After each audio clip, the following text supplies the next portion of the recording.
Hello and welcome back to Season 4 of Vermont Film Essentials. My name is David Metzger. I'm Lincoln L. Hayes. And with us for the discussion of our first film That's not this what season I wanted you to do. is our friend Tim Bridge. Hi, hello. Welcome back, Tim Bridge here. We're going to be talking Alfred Hitchcock's Rear Window. Alfred Hitchcock. Alfred Hitchcock. Already going strong. Doing great. off without a Hitchcock. That's right. Which we did because I know you're such an Alfred Hitchcock fan. I am. Look at this guy. He's so nice. He does what I want. What is your favorite Alfred Hitchcock film? Psycho is my favorite Alfred Hitchcock film. So you messed up. Royally. You right off the really bat. messed up right off the bat. I'm leaving.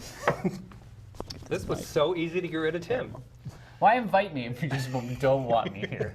Well, He wants me here. it was David's He's my idea. friend. I know we have marks, but I want to like scooch over to him. Well, don't. Like You'll cozy ruin up. everything Joey has done Like a for us. cat, just like, First Talk time. about Rear Window from your lap, David. What was the first time y'all saw this pellicula?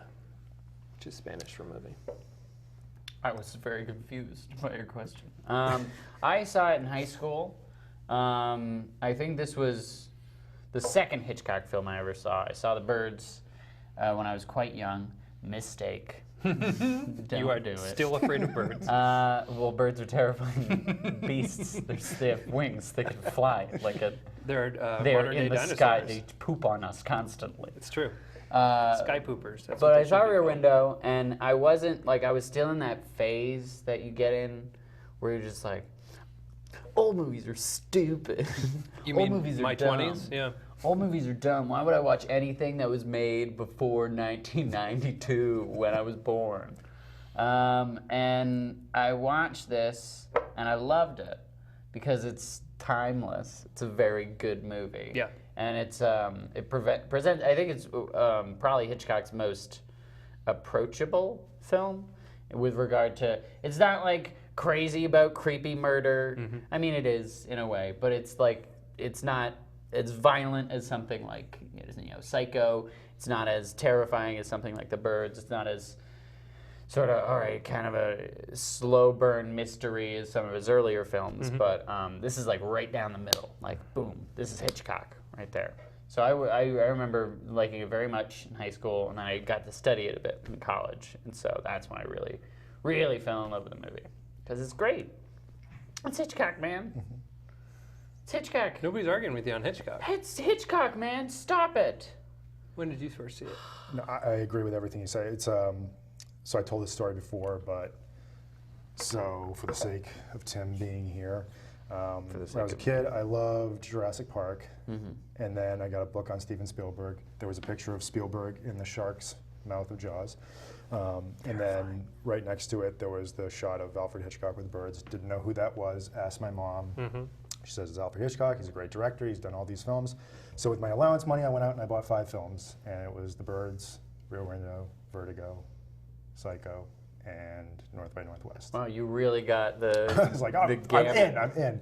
You really ran the gamut with that one. And I watched The Birds first as well because it was a monster movie. But you watch it and you're like, ugh. Mistake. Why does everyone do that? But you think birds. Ease into Okay. it. You gotta ease into it. Watch that train one. North by Northwest was, I think, back then was my favorite, but I loved Rear Window just because of how much fun it was being in that room spying on other people. Yep. And my friends and I had, like, there was always the neighbor down the street that you don't know about, and we always used to spy on them and try to figure out as much as we could and try to play detective, try to play Jimmy Stewart. You want everyone to be a murderer. Right. You do, You're so a you kid, can catch You're him. just like, look at that guy. I don't know him. He's a murderer. Clearly, probably. he killed people. And that's what this film Look at all does. his Like, it puts you in gardening the body of a person that is like, yes, I want the most awful thing in the world to have happened so that I can get to the bottom of it and I can be the hero. And I think along with like Die Hard, every boy has that fantasy of like, if Hans Gruber and a bunch of terrorists came to my school and tried to kidnap everybody, I would want Could to I be the be John hero. McClane? And You don't want to be Ellis, that's for sure. no. My fantasy is the character that's not in the movie, and he's the one who stashed himself in the ventilation system Not the one that Bruce Willis crawls through, but Just a like a different one. worse one where I die and you don't find me for a week. That's The one that no one wants to go that into. was my fantasy. They turn on the AC and there's where a I bad smell. immediately I see them and I'm like, run, find a spot to get out of here, right into a vent, probably fall down. It's like a long vent. Break something, shout for help. I'm in an isolated area in the building. They find me like weeks later. Everyone's like, "Where'd he go?" Like, that's my fantasy. That's your Die Hard. So here's That's the my thing. Die Hard fantasy. Another reason why I picked this movie for you, Tim, is because being as funny as you are, and you know I'm a shameless fan of yours and your comedy and your writing. This movie, That more makes than one of any us. other Hitchcock film, you touched upon this, and you're absolutely right. Like it's light and so much fun, and it deals with such a grim subject. But at Yeah. no point in the film do you think about that grim subject in a way that makes you feel like, oh, this is awful. This is morose. You really have to think about it a little bit. Yeah. You know, like, On the surface, it's just a fun detective story. as often as they point out how like creepy his voyeurism is in the film, you're never. It's Jimmy Stewart. Right. First of all, So it's fine.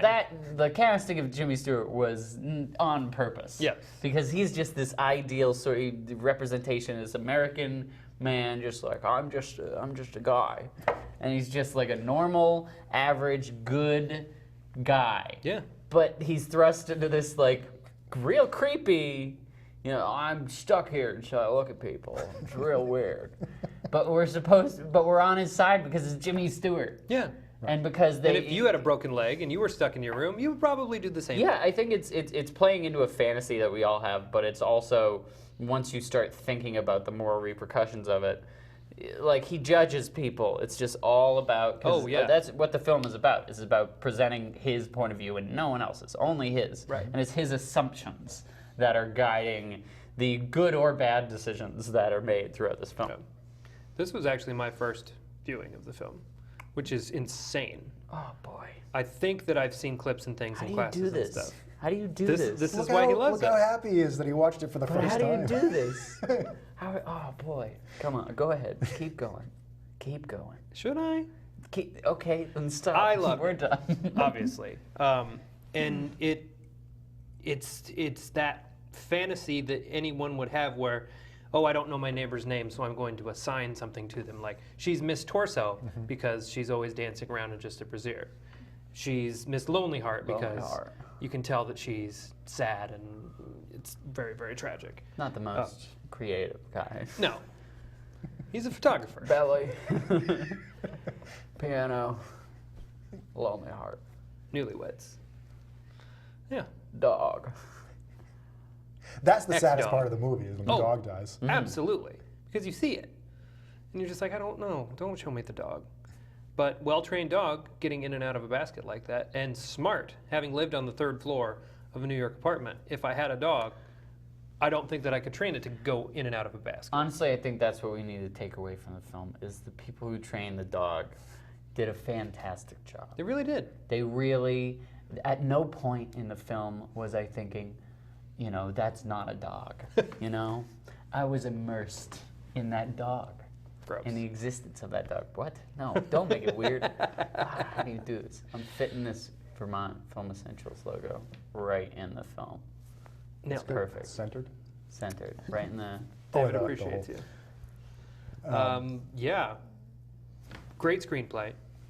Amazing cinematography. Just the set alone is an hour that we could talk about this movie. The fact that this is a actual functioning set that they built, I think Paramount, right?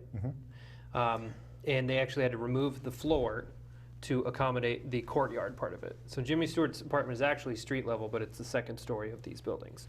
And many of the apartment buildings were actually fully functional with running water and electricity, so much so that some of the actors would just hang out in their apartments. And like they just lie around and like take a nap on their bed because why not? And Because they were never getting close-ups. It was No. always, you know, they don't ever have any lines or anything that you can cameras never actually hear. leaving the apartment, really. So all the other performers actually are wearing earpieces. and receiving their direction from Hitchcock as he sits in Jimmy Stewart's apartment. And it's just, that wouldn't happen anymore. They wouldn't shoot it that way. And the amount of detail and thought that went into the production of this movie is just, I love it so much. It's one of the most ingenious set designs in film history. And because it's so simple. And the fact that every sound is recorded on the day. Yeah, it's all so diegetic sound, which is just... That's crazy. The foresight That's of that. crazy. That is insane. The only non-diegetic sound is the end of the film when the music transitions. You're just like, oh yeah, that sounds different. Right. But everything else that you can hear in this film Mic'd up. happened on that set. It's also, you mentioned the screenplay, and it is a fabulous screenplay. And I think because Hitchcock is such a visual stylist, his screenplays are often overlooked. But right from the jump, I love how visual this film is, and that you know everything about him in that one Well, it's 4 shot. minutes. You have 4 minutes of the film. Well, the film starts with the credits and the blinds slowly opening, which is just like, all right, buckle up, guys, because this is We're your staying viewpoint in this apartment the whole time. Yep. And then it's just 3 to 4 minutes of just like, this is the This is his courtroom. whole life. This is the piano guy. There's the lady dancing. There's a dog. Now we're back, and look how hot it is. It's Jimmy Stewart, and then back out again. So we get into his apartment and we have our spot, but then we return back outside because just it's just like establishing- we're not done yet. He's the one we're going to pay attention to, but look at all the rest of this stuff. And His leg is broken. It's because he's a photographer. Right. His camera is broken. This is how his camera got broken. You see the It's shot that he hot. got. It's hot. That's why he's sweating. That's why everyone's windows are open. That's why this movie can happen because of how hot it is. This isn't going to outside. happen in December. This has to happen in the dead of summer. And Gives me something to complain about. It's so hot outside.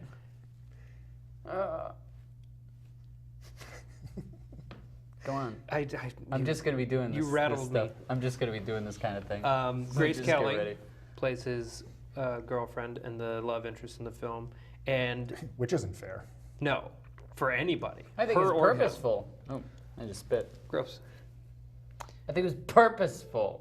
How so? Her being as beautiful and him being kind of as old and schlubby as he is. Because we're talking about point of view and perspective being an important part of the film.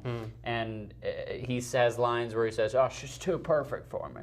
And that's purposeful because he has this very singular myopic viewpoint of like how the way things are, and that's the only viewpoint that we get throughout the movie. So And then introduce Grace Kelly. Yeah. And he still can't even be like, not interested, honey. He's such it's an ass. Grace away. Kelly, dude, come on. I don't want to go to She's stuffy gorgeous. restaurants. I'm trying to go all around the world, be an asshole. I I swear. gotta have all my stuff in a suitcase and do all this stuff, and you're too pretty for that. Right. The way that he treats her, that subplot almost makes you hate the character, which is crazy because the rest of the film you're with him and you're like. But the you should hate the sidekick. character for everything that he does in the film. Like his voyeurism alone Yeah, is just like but that's something the audience can connect with. I think his because he makes you connect with it. Because Hitchcock, that's the way Hitchcock yes, makes the film. Well, I think there's a very interesting moment, and it is because he's spying, because he's a voyeur. That's what we attach ourselves to. So there's the old adage about, does the character pet the dog or does he slap the dog, and what about that makes you go along with him? So at the very beginning of the film, when he's spying on everyone, there's that moment where Raymond Burr comes out and he's in the garden, and then a woman comes over and is like, "Oh, you just do this," and he's just like, "Oh, would you shut up?" And we laugh because of what just happened, because we're spying on it. Right. And then we cut back to Jimmy Stewart, and he laughs at it. So right there, we're confirmed. Connected and confirmed with him. And he is, he's such an ass to her. But I love that this was the first movie where there's all this plot going on, but the movie is actually about how he becomes more open to a relationship, more open to marriage. just like Jurassic Park is about him becoming a father. Right. Just like Raiders of the Lost It's Ark a is- testament to a good screenplay where our A storyline is so strong that that's what you remember, but then the B one is right in there too, and it's almost subliminal. That like in the end of the film, you've made that connection. It was and the you B understand it. storyline all along, that kind of thing. Exactly. Yeah. But they're perfectly in tune with each other. Yeah. And him spying and getting to the bottom of what Raymond Burr is doing across the hall is perfectly in sync of him discovering this thing about himself and discovering what she can actually do. Yeah, and that's like everything that he's looking into and assuming across the way is directly paralleling like his marriage and how he feels. Like he sees a newlywed couple, he sees a couple, he sees a woman who's like sleeping around with other men, and he sees this potential murder couple, Right. and so he's just like, this is all justification for him. Right. Suspense. This is all justification for him viewing marriage as staunchly as he does. Absolutely. I Especially when never it's picked that up, but yes, everybody that we see is some type of relationship archetype. some kind of failure. You see the piano guy, coming home drunk, Yes. and he's just Stumbling like, around. is Yeah. that what my life is gonna be? Everything is like. But also the piano guy can focus on his art. Sure. So that would be great too as a photojournalist. Well, if I were just single, I could just do what I want and that'd be great. Right. But that's what he sees at first, and then it's just the revelation of just like, oh boy, everything's not as it seems. Right. Everybody. And then we have the couple sleeping on the fire escape, and then they have the fight with the mattress when it starts raining, which actually has its own fun story. When they started filming that, they had their earpieces in, and Hitchcock gave them each different direction. So that's why they're fighting with it, and that's why he ends up falling into the window. Because he's like, you do this, you do that, and then when the other wasn't doing the same thing, in character they started fighting, and then he falls into the window. I'm such a brilliant director. You're gonna do Grace Kelly now. Hi. Oh, I'm just Grace Kelly. I'm the Princess of Do Monaco. Thelma Ritter. That was dead on. That was was my best one yet. Dead on. Now do the dog. I'm glad you were the dog alive and not the dog dead. Yeah. Well, how am I going to do an impression of a dead dog without ruining all this equipment? Fair. Fair point. Is that a fair point? Is it? Because I would just kind of fall down. Yeah, then we'd have to redo the cameras and everything else. Bow wow wow. Yippee-oh, yippee-ay. Hitchcock. The whole way that Grace Kelly and Jimmy Stewart, that whole relationship plays out, and the fact that because he is bound to that chair, she basically has to do everything that he can't. And he feels emasculated by it. Absolutely. I mean, that's what the him being confined to the chair really is him being sexually impotent, or him being impotent as a man, Yeah. not being able to do the things that a man is supposed to do, like Right. travel the world and ignore your wife, who's not actually your wife, and I would never make her, so she's too perfect for me. Right. And, But and she- feeling like he put her in danger, now Yeah. she's in danger, and he can't do a thing about Right. it. He can't do anything but call for help out the window. And that scene is so effective. Yeah. She's also really good at this. She's a great little amateur detective. She comes up with stuff that he's not even thinking about. And she's like, well, what if we did this? We could do this and that and that. And I'll go over there and I'll do this thing. And then when she's climbing around on the fire escape and stuff, A, good job, stunt double. B, that would be very difficult in that dress. Even the dress that Stella's wearing, climbing over the rails and stuff.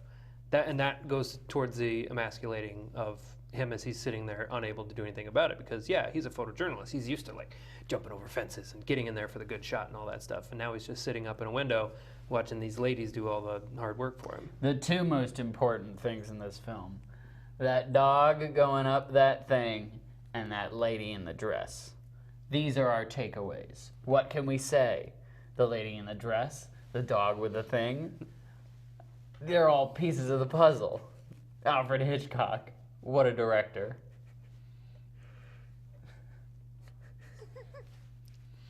Yeah, What else, Lincoln? I don't know.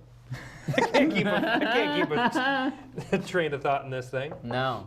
Because I'm a derailer. The character of Doyle, Derail trains. the cop who his detective pal. I really enjoyed that character because in any kind of thriller like this, there's always the person of authority who's dismissive of them. And I always felt like he represented in this sort of that masculine and like freedom, you know, because he's the way he's framed the whole time is always like the camera's following him and he's standing up and he's always, Towering over him. And so in a film where he already feels emasculated and like he can't do anything, and in a situation where he's trying to do something, be a man and have a thing to do, right? Which is, solve a mystery, which may or may not actually be happening. Right. And he's framed as belittled in the scene, as I think anyone would want to frame him as, and that's how Hitchcock wants us to feel in seeing him. I never noticed either, but no one really sits with Jimmy Stewart. Oh no. She'll lie down on the Power bed when he's dynamic asleep, but everyone is always standing behind him. Both of the women and Doyle. And that's tough. And I really love the timeline of he's a week away from getting this off. And that's the old trope of, I'm a week away from retirement, blah, blah, blah, and something bad happens. But he's a week away from freedom, being able to walk again. And, he probably almost could. He could very easily stand up and walk around. My brother broke his leg in high school, and he could walk with crutches, after a certain amount of time. So there's no reason that he can't get up and walk around in his apartment. But again, it's so small, it's not really practical for him to even bother. So I'll wheel here, I'll wheel there, and that'll be the extent of it. And then his entire world is confined to this courtyard. He can't even see the street. So cars passing by, he tries to see the truck and he can't. So he's just confined to this courtyard, and this is his entire world. And is it that he makes the best of it, or he just... I think that it's one of those, he just gets wrapped up in it, and if he had just minded his own business, it wouldn't have even piqued his interest. But since he's bored and since he's just sitting there looking out, he starts assigning roles to people and making assumptions, and then he does stumble upon something huge. I think he's acting as us, as an audience. And he's literally an audience in the sense of, if you're sitting in a theater, he's sitting in his chair, out looking at everyone. The camera viewpoint of anything in the courtyard is always just like this one sort of continuous sort of shot like this, which is like the human head moving. And so everything is through him. I mean, we are him in this movie. And there's very little time where the camera isn't either focused on what's going on with him, or is a point of view shot of his. Right. So much of this film is dedicated to his point of view. The film is his point of view, and that's the point. And that's the way that Hitchcock sets it up with that opening sequence, with how everything that you learn in concordance with Jimmy Stewart. Like you said, with him laughing, that's you're sitting there. You say we laugh and then he laughs, and that means we're in sync. I think it's that we see that happen. He laughs, and we're like, okay, that's how we're supposed to feel. Right. So it's constant. Because when I first saw it, I was like, well, that guy's kind of a jerk. And then he laughs, and I was like, all right. I guess that is kind of funny. Wait a minute. So I've been Hitchcocked.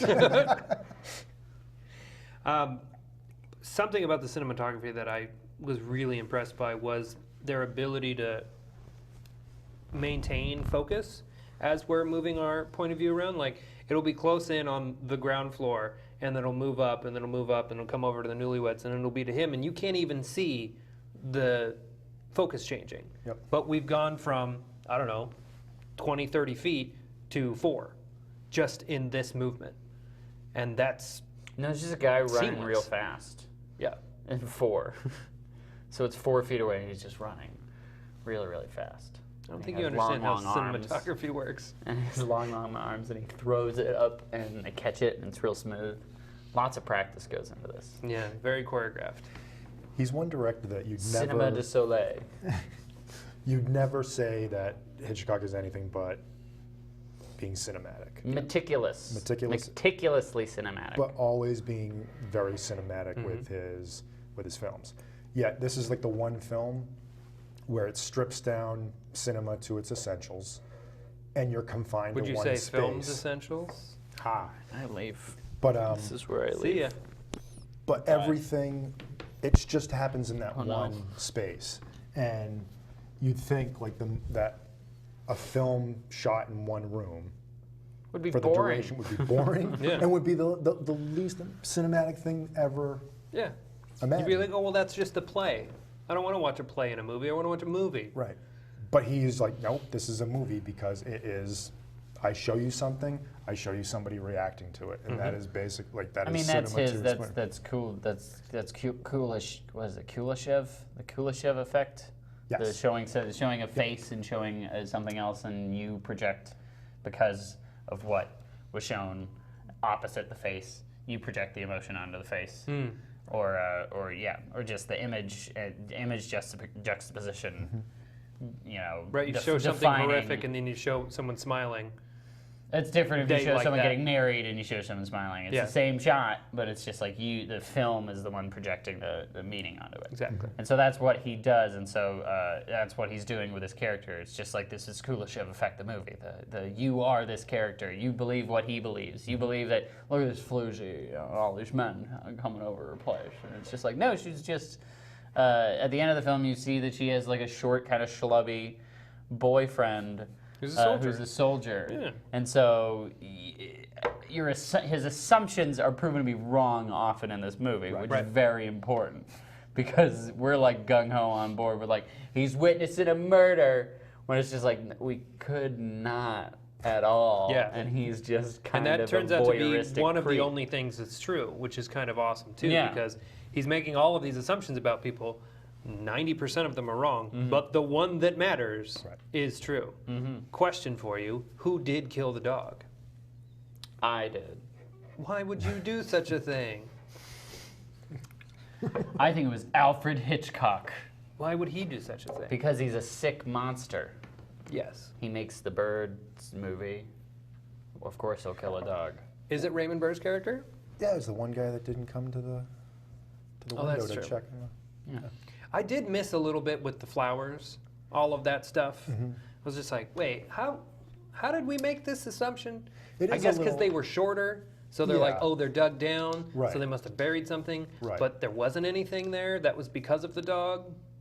I always look and it's so subtle that I can't. Yeah, really, it was like, oh, like, here's it's the like- proof, it's like, and I'm "Don't like, you see?" what? Right. What do you see, Jimmy Stewart? Because I don't. And then even the women are like, It'd be so great if it was just like, you're crazy. I want to do a remake of this movie where he's just wrong about the murder too. And the guy's just like, stop staring at me. It's just called He Creepy comes Neighbor. in his house in the end. He's just like, why were you following? Stop it. What is Here's my wrong with wife, you? and brings her in. I'm not dead. I'm not dead. I was just hanging out. Oh, you're the worst. I want to break your other leg. But no, please. the detective work. everyone's a murderer. The detective Piano work guy is pretty murdered great. his piano. He murdered Mozart. The detective work in the film is pretty solid, though. Like the things that they present, like he's got this bag full of jewelry, and she goes, "No woman would ever do that. It'd get all tangled up." And you're like, "Yes, that is true." There's a Pinterest thing about how to prevent that. You put them in straws. Yeah. If only Jimmy Stewart were on Pinterest. That Would've idiot. known. Come on, get the app. We Jimmy. know you'd like it, Jimmy. Yeah, he's just sitting there. I'm very interested in crafting, and He's pinning all of his photos. I don't know what else. And that's what makes I it don't so know fun Pinterest is that very when they're Macrame. presenting these ideas, when they're presenting these ideas, and you get sucked up into it, and you're like, oh my god, that's very true. Of Yeah. course he did it. And then, like you're saying with the power play with the other detective, it's like he comes in, he just like explains stupid everything Jimmy away. Stewart. What are you gonna do? Chase What are after you him? talking about, you stupid idiot? I'm a detective. You're And a you can tell photographer. it's my day off. And then isn't one of the times he shows up drunk or he's just out? Like there's all of these small little nuggets in this movie that are so great. Well, yes, yeah, because he shows up because he called when he was out with his wife. Yep. He comes back, and then she offers him a brandy. He ends up spilling it because he doesn't know how to Drink from a snifter. Not much of a snifter. Not much of a snifter, that guy. I always say. So I always say that. And there are a ton of MacGuffins You in hear this me too. all the time saying it. Does he cut up the wife? Is she in the trunk? All of these questions. Do we get an answer? Who won the car race that he got that photograph from? Who won? That's the Not the one cover that story. crashed. That's the cover I'm story. guessing. Is his housekeeper gonna stop complaining so much? She's a nurse. She's not a housekeeper. Well, you know, she takes Don't be care of him. sexist. I'm not being sexist. Oh, well, there's a woman in the home, so she must be the housekeeper. Does she keep the house? She nurses. Does she keep the She house, Lincoln? nurses. She keeps the house. She was fantastic. She was too. my favorite character when She's I was great. a kid. I was She's like, oh, great. Become a nation of peeping toms. Yeah. That's a very important line, honestly. It's one of the first ones of the film. Statement of It's theme. just a statement of the film. It's just like, we become a nation of peeping toms. It's just like, oh, whatever. Let me get my Oh, binoculars yeah. and telephoto lens. Check out this hot lady across the way. Yeah. I do appreciate that there wasn't anything overly sexual in his voyeurism.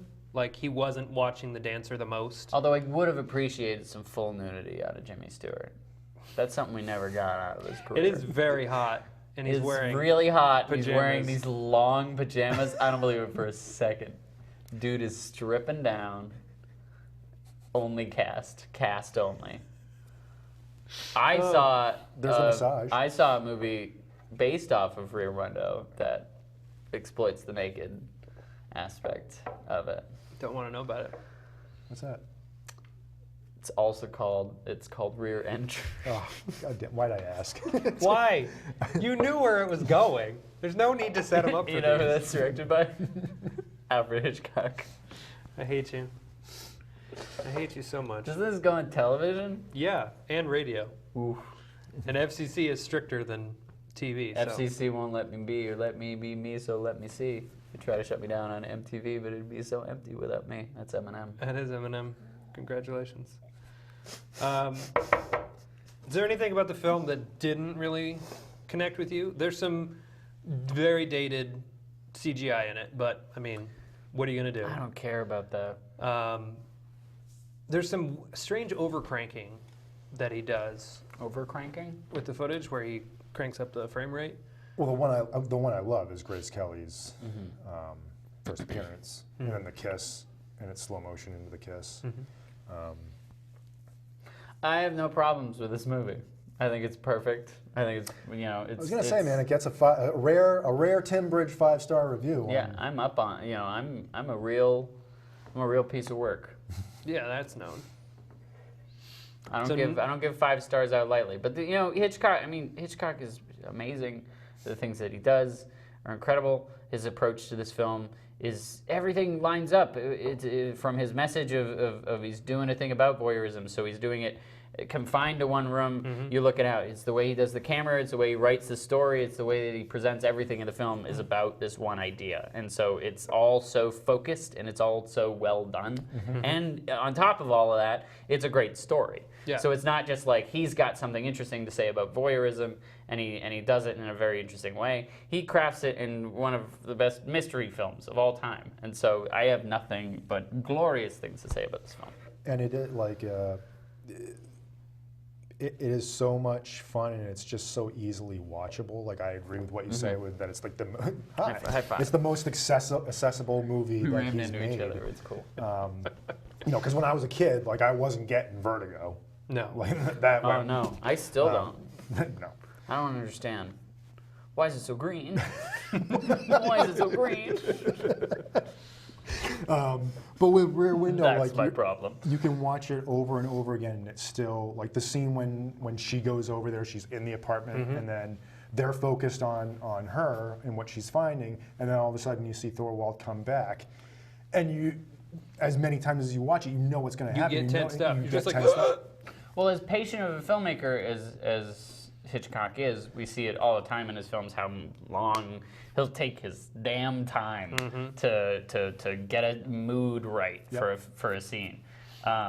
It doesn't matter how as patient of a filmmaker as he is, you can run the gambit of it being slow or sloggy, and this never happens in this movie. No. Everything is when things are happening slowly, it's because you're like, oh God, what's gonna happen? It's just presented so well. He's just really good. It's Alfred Hitchcock, man. And I wish I wish modern day filmmakers would take a note from films like this, because this is, I think, 84 minutes. It's Perfect. Yeah. That is the perfect amount of time for this film. And if this movie were remade today, it would be a half an hour longer, because there would be some other scene where they felt they had to do this other thing. It wouldn't be in the. They go outside the neighborhood. Yeah. There's a scripted scene in this film that was supposed to take place in his agent's office. Not cool. And Hitchcock was like, no, I don't want to take it out of this room. So instead he repurposed it into a phone call. There's really only, it's like 1 or 2 shots that you could argue are not from The his apartment. point of view. Yeah. And that's when the dog dies, there's a shot of Lonely Hearts coming to see it and her reacting to it, and there's a shot of Miss Torso looking as well. And just the angle on it, you know that it's the one time where he goes outside of that. Right. But yeah, I agree. I mean, he's such a good craftsman, and even something like, you know, if you think I must just drop this mug. if you think about like filmmaking today, and it would be, not only would it be longer, but it would be ramped up, and it would be like, you know, the stakes would be like super, like to the moon high. And it wouldn't. Everyone take its would time. have a secret, but it wouldn't be the secret we think it is, kind of thing. I mean, you could argue that they did that with Disturbia, and you can Right. just watch that film and watch this film and see the difference between That's the the two. thing, is this isn't convoluted. It's very straightforward. It's, I think this guy murdered his wife. And then it's like, okay, well, why do you think that? Oh, I think this and this. And it's not like, well, this neighbor came and visited me. And that if they remade it, each of the neighbors would have a scene where they come and visit him. And are just Right. like, well, I wouldn't dare do anything, I And tell it you just that turns into much. Clue. Yeah. Yeah. And it would just be, I'm just a lonely piano man. You don't have to worry about me. Or why do I have this knife In my pocket. Oh, question mark. I'm a part-time Stuff fishmonger. like that. There's just, and then it would just weird justifications, because this is just a simple mystery. It's one guy's point of view. We don't need to hear everybody else's point of view. We can assume that for them, and that's the purpose of the way that he shot the movie. Right. Was so that we can assume all these things about people. And he's making a commentary on film itself, how we are, you know, making assumptions about the people on screen, because that's the way that because you can't tell everybody everything about someone. You have to show it, and that's the way that he does it, and that's the way that he makes movies, and he does a good job, and he's good at it, and people like him. Even something Damn like it. the ending. I'm his mother. You're So Maria you will Hitchcock. all hang out with him, and you won't call him little fat boy anymore. Okay? Speaking of his cameo in this film, he shows up in the piano player. That's it. This is his cameo. That's it. Pretty good. Pretty as he good winds the cameo. clock. Pretty good cameo. The piano player is Ross Bagdasarian, who is the creator of Alvin and the Chipmunks. How The about that? Squeakquel, one of your favorite movies. He did not make the Squeakquel. No, I but he can- created them, and then and so on and so forth. So I will praise the people who made the Squeakquel. Well, without him, they wouldn't be able to make the Squeakquel. Or Chipwrecked. Yeah, Is there a fourth one? probably. But here's something I There's didn't Alvin know. and the Chipmunks. There's Alvin and the Chipmunks, the Squeakquel. Right. Alvin and the Chipmunks 3, Chipwrecked. Right. I think they're making a Is fourth there a one. fourth one? But did you know that Alvin and the Chipmunks is still in the family? I gotta look it up. Like the creators of the movies now are kids or grandkids of the original creators, and they're not giving the rights away. Of the Alvin and the Chipmunks? Yeah, This is a real tangent. it is, and it's your fault How? because everything is. Whoa. ending, I wanna talk Do you about the see ending. this? Please. Do you see this, ladies and gentlemen of the viewing public? The abuse I go through. I'm just trying to look at what Alvin and the Chipmunks 4 was called. Regardless, He does take a little bit of abuse. Oh, in the road podcast. chip. He where they needs go it. on the road. That's right. I knew so there was a it's, so fourth it's so it's Alvin and the Chipmunks, Alvin and the Chipmunks 2, the Squeakquel, Alvin and the Chipmunks 3, Chipwrecked. Chipwrecked, and then Alvin and the Chipmunks 4, the road chip. And the road chip opened opposite Star Wars: The Force Awakens, and it didn't do very well. one. I wonder why. I You think know, it's the weakest title of Yeah, honestly, they already did the chip thing. You know, you go with Squeakquel, you go with Chipwrecked, you gotta do something with Monk. Uptown Monk, maybe. Uptown Monk you up? Yeah, and you can have a bunch. You can have like they hang out with Bruno Mars. That'd be a pretty great cameo, actually. That'd be great. You know. Are you listening? Are you listening? Chipmunk people? Alvin and the Chipmunks 5, Uptown Monk, go and give it to you. Special appearance by Bruno Mars and Or Slam Monk, they all join the Basketball. NBA. These are great ideas, and no one's listening to You me. take Alvin and the Chipmunks, you cross it over into the world of Space Jam. Oh my God. You got Looney Tunes and the Chipmunks coming together. You can do a crossover musical album. This is top to bottom branding right here that I'm giving you folks. Are you listening to me? This is genius. Are you listening to me? This is gonna be Slam Monk, you guys. Slam Monk. Monk and Donuts. Branding. This is perfect. You can get a Moncachino. It's fantastic. We have lost For control of our show. football, Rob Monkowski. everything. Of course, because Dunkin' Donuts and the Patriots are like lamb and tuna fish. Trying to think of more. There shouldn't be any more. What were you trying to say about the topic of Oh, my our God. actual program? Elephant monk, like a trunk. It's a monk. Just monks, the monks. Yeah, the Just brothers. call it the monks, and they go to a monastery. They've learned the error of their ways being the error of their ways. performers, and they're like, no. Alvin and the Chipmunks, rated G. And they're just, hey, You're and instead of welcome. doing pop songs, they're doing Gregorian chants. Yeah. It's disgusting. It's not good.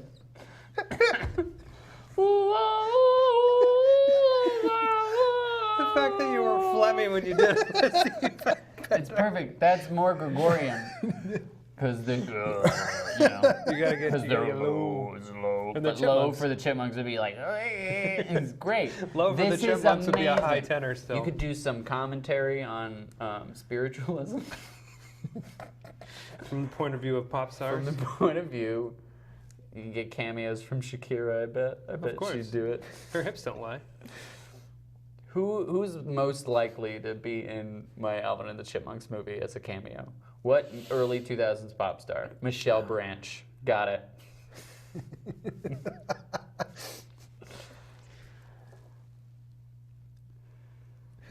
So Rear Window is a pretty good movie. Yeah, that's where we were, I think.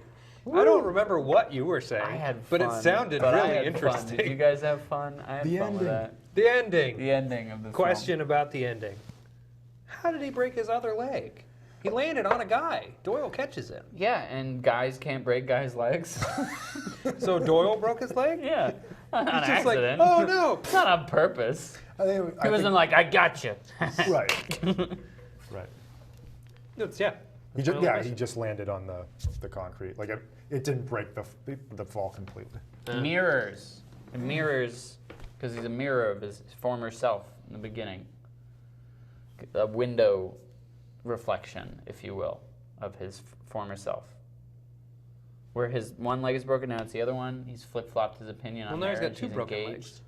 Well, what I'm saying, well, I hit it. Does he re-break his other leg too? no, I don't think so. I mean, I don't know. These are, I'm asking the group. and what do you say? I don't think he broke both legs at the same time. I think he just broke the other leg. I think He he re-broke, I or think he broke the other both one. legs. The other one's gonna I be think he fine. broke both legs. And now she's sitting there on the bed reading. Bizarre. Well, she's reading the book first. Did the lady get another dog? Yes. Yeah. You see it on the. Okay, They're training it. good. Yeah. She's like, now get in the basket. Get back in the basket. And that's the point of the film. It was so difficult to get the dog to do it in the first place. They are showcasing how difficult it was in the end of the film by trying to train the dog to get in the basket. These are the important things in the film. Thank you for bringing it up. You're welcome. What were you going to say about the ending? Because it was probably going to be a coherent thought. No, just the. In terms of speaking about how touch me slow and methodical it is and how it builds suspense, the fact that, the shot when he's spying. I just remembered our 10-minute diatribe about chipmunks. that I'm going to have to edit out, but release Guys. No, don't as take a it standalone. out. Guys, Don't what- take it guys, out. It guys. adds to the flavor of the Guys, episode. you guys are really derailing this. Can we focus, please?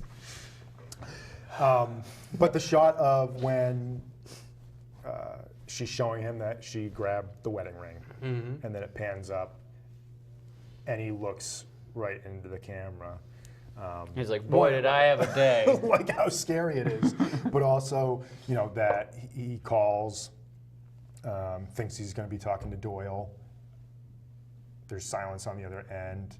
Phone hangs up. He knows it's Thorwald. He knows where he lives. Then you hear door open, door shut, the slow walk up the steps, and everything is played in the darkness of the room. You see the light, you see the footsteps come to the door, door opens, and he's just standing in shadow. And the only thing that Jimmy Stewart can do, the only weapon that he has, is the camera, and he's using the flash bulbs, which comes off as weird, but you get like the effect. Right. Like, you know, it's like there's a moment where it's just like, well, I'm not going to fall for this 5 more times. Right. And that's one piece of like acting / directing that I think is lacking is that he just keeps doing this with his glasses. Why are you doing that? I think it would have been better if they did it like 8 more times. Because Like, after the first time, you just take off your glasses and you're like, ow. Because how many times they do it? They do it like 3. Is it 3 times? It's like He does 4 it 3 or times. 3 or 4. 4 times. By the 4th time, you're like, why? Why does this keep out? To the point where it's hilarious. Also, and just I run wanted over there them and to, tackle I it. want them to roll with it and do it another. I want to see a fan edit of this movie where it's the exact same movie, but they just have that moment happen And like he cuts 3 to or an 4. angle, and they're like so Yeah. far away. Yeah. There's so Keep much more to coming. go. Keep coming. Keep coming. No. No.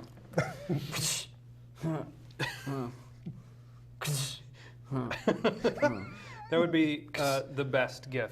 Somebody make that GIF, please. Being I want blinded a by GIF. the light. I want the whole movie packaged up Criterion Collection style. Also, I want to see a the, behind-the-scenes video of how you edited that scene. The lunacy of this man in his desperation that he's going to throw him out the window when there are cops across the courtyard in his apartment. Well, You're not going to get away. You just murdered. Okay, put yourself in his shoes. Yeah, I You just murdered my you wife. Just murdered your wife. So You now just I'm found going out to this throw guy this crippled is guy gonna- out a window? Well, you're going down anyway. So Do I may want to as go well down murder- for twice? Huh? Do I want to go down for 2 murders? May as well. Double life sentence? Hell yeah. Go bigger. You're already there. You're already there for 1. I don't endorse this opinion. Here's another tangent for you. I saw in the news the other day somebody was sentenced to 6,000 years in prison for fraud in Taiwan. I was just like, that's crazy. Just for fraud? A lot of fraud. Yeah. 6,000 years worth of fraud? They got like 2,700 life sentences or something. What was he like? I am from ancient Egypt. I am Imhotep. I am Imhotep. They're just like, no. No. No, you're not. You're Go a to liar. jail for 6,000 years, you idiot. It's a weird law. Anyway. I don't like that law. That's what I was talking. That's what I thought of with the double life sentences and just doubling down on. Well, I'm going down, so I'm going to go down hard. Yeah. Actually, if you think about it, it's 2 murders and an attempted murder Yeah. because he killed the dog. Well, dog murder is more important than human murder. For the audience. Yeah. For me. For this guy right here. You kill a dog, you kill a person, do a couple more and then we'll talk. I mean, that is kind of a film trope, though, of like, oh, we can kill all these people and we're fine, but don't kill the dog. It's in 7 Psychopaths. Good Point old at me. because you enjoy that film. You quoted that the last time you were Yeah. here. Huh. Oh my God, Tim, Yeah. don't Jesus yourself. Don't Jesus myself? Well, then No. what do you want me to do? How did you guys watch this? Because I watched it on iTunes and it was really great. Like the picture quality and the sound were all really, really good. That's yours, I assume. Yeah, I've had this copy for the longest time, and it's okay. But then I was just telling Lincoln that it was on TCM last weekend, and we watched it, and the transfer was beautiful. I think they just did a 4K restoration of it, but it was crystal clear. I watched it like a month ago. I have it on DVD, and I didn't rewatch it. It's just like this week. I just saw in it there, a huh? month ago. It's just in there, man. It's one of those movies. It sticks with you. Yeah. You study it a little bit, and then you're like, "Ooh, what's this all about?" You know? You said, I'm sorry, I keep doing that. Ha. But you said something. You said like, put yourself in Thorwald's shoes, and it's just interesting that like, this whole film is putting yourself into the shoes of the main character who is observing a murder. What if they remade Rear Window, but it was from Thorwald's perspective? Well, I was going to say in Psycho, he puts you into the mind of a killer. Mm-hmm. Yeah. And in this, we're just observing it. I just want to see that, like, why he murdered her. The flip. Yeah. That scene. That is unclear in the film, like his motives, which is kind of cool that we don't ever really get we the project reason. them. It's all about us, because he doesn't know. Jimmy Stewart doesn't know. Of course not. As far as he knows, she's just somewhat homebound. And that is also and a bit of an egg. It's also what keeps it light and what keeps it fun, and why you get through the end of the film and you're like, oh yeah, someone was brutally murdered. What if she like murdered like 12 people? We'll What if we do a Rear Window remake and we learn that she was like Murder town. a crazy murderer, And there are plenty of bodies under the flower beds. and he was just preventing more He just deaths. was like, no more. And he was just Saw, trying to saw, explain to Jimmy Stewart, but Jimmy Stewart wouldn't stop flashing that stupid camera in his face. Just trying to tell you So he what's going dangled on. him out the window, and now he's in jail for life. We could do a similar shot to the end of Psycho, where it's just his face in like a jacket, and he's just like, I didn't do anything. I saved lives. I wouldn't hurt a fly, but I'd hurt my wife. Rear Window 2. Rear Window 2. Speaking of, the other Rear Window. they did a TV movie remake with Christopher Reeve in the main role. This was after he was paralyzed, and they updated a bit. Like he had a smart house, so like things responded and whatnot. There is a murder happening across the street. Oh, Call police. the end. Thanks, Smart Superman. Thanks, Smart House. You're welcome, Superman. Oh yeah, I'm also Superman in this movie. Who gets up, flies, punches a guy. I saved you from being You murdered. mentioned Disturbia, The dog gets to live too. Superman. which was a remake of sorts of this film with Shia LaBeouf and that guy whose name I can never remember, but I really enjoy. Who plays the killer? Yeah, That David Morse? David Morse. Yeah, He invented Morse code. he did. David Morse code. Similar It's just where you can understand what he's saying. themes. Shia LaBeouf is under house arrest and he witnesses a murder, but that's obviously more of like an action-packed thriller where he's coming for him, which is also a decent movie. You saw it? Yeah, So does he sees the person? from what I remember. I mean, sees this the was murder. probably 12 years ago. But he sees something, is like, oh, I think I saw a murder, and then David Morse is like, you've seen too much, and he comes for him. But I'm under house arrest. What am I gonna do, Shia LaBeouf? And every time he tries to leave, the cops come. And he's like, no, not for me. And they're like, no, stop it, crack. But I want to see a remake of that film where he's not under house arrest, and every time he tries to leave, he's just mobbed by his fans, all his Shia LaBeouf fans. This is just pure fiction. Yeah, I know. Final thoughts on Rear Window, Tim Bridge. It's one of the best mystery films of all time. It's a joy to watch. I love seeing it. It's tremendously detail-oriented. One of Hitchcock's best. I give it a thumb and a second thumb in a system in which there's only a one thumb rating. Wow. Yeah, how about that? Didn't see that thumbing. Oh, I did not see that coming. Did not see that thumbing. Mr. Metzger. Yes. Just for what we talked about, that you can enjoy it on a purely film lover entertaining way, but underneath it, when you go to film school and you start reading about it and you read all the articles and all the readings about it, about how each person that he's seeing represents some form of growth or some fear that he has about being in a relationship or being married. Or being a dog. What if I just turned into a dog? Oh, jeez. No, I feel like if I ever get married, I'm just gonna be licking food out of a bowl. You know? Is this thing on? Sorry, is this thing on? Uh-oh. And it really is. Oh, geez, Mary. It can be seen as a film about filmmaking. Yeah, absolutely. Probably the most accessible Hitchcock that I've seen, and you could. It's a very excellent film. We did for an hour. For about 40 minutes, and the other was full of whatever. Important dialogues. Whatever this was. About the future of children's cinema. Fantastic performances, excellent writing, incredible cinematography, great direction, set design is, worthy of all of the awards. And I just love it to death, and I want to watch it again and again and again. And I feel like this is the kind of movie that should be playing on cable just all the time. So you can just catch pieces of it and be like, oh, I love that scene, or oh, I love this part. And reintroduce it to a new generation of film lovers and filmmakers to be like, this is how you do this kind of movie.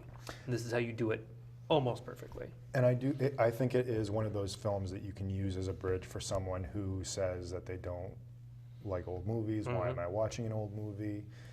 What can I learn from it? What can I get from it? Like, this is a movie you can show them and just kind of sit back and be like, let it just do its thing. And fitting that we did this after It's a Wonderful Life at the end of last season. Two Jimmy Stewarts. Two Stewarts. This movie's great. It is not as good as Alvin and the Chipmunks 5 Monk Beds, in which Alvin and Co. buy Jordan's furniture and the wackiness ensues. Followed closely by Alvin and the Chipmunks 6 Monk Band, where the boys start their own punk band, but this time they're chipmunks. Which one's Sid and which one's Nancy? What? None of them are. Oh. It's Alvin and Theodore and the other ones. Well, I'm disappointed in this film already. Whoa! 2 stars. I'll take it. Great. Thank you, Tim, for joining us. You're welcome. And being ridiculous as always. Mm-hmm. Thank you, David. Oh, do we have any plugs? Plugs.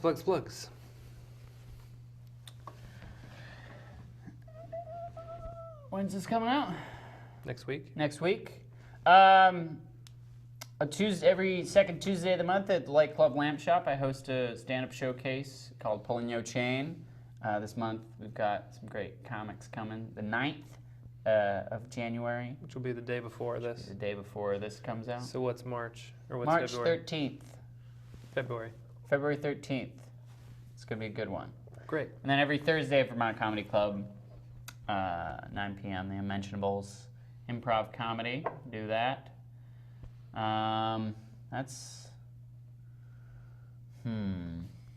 If everything works out the way that it should, Friday or Saturday the 13th. Yeah, we're still figuring that one out. We will hopefully be doing our 50th episode of our podcast, So What the Hell Are You Watching podcast, live at Vermont Comedy Club in the Classroom.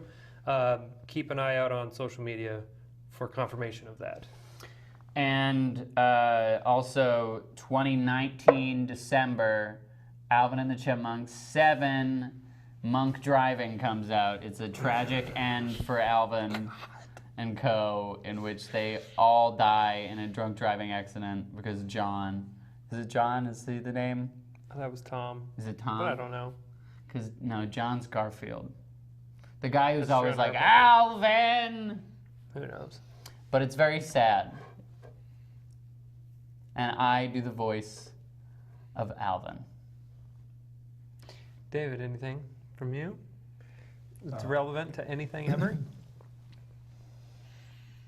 Simon and Theodore. That's what it was. Alvin, Simon, and Theodore. Sorry.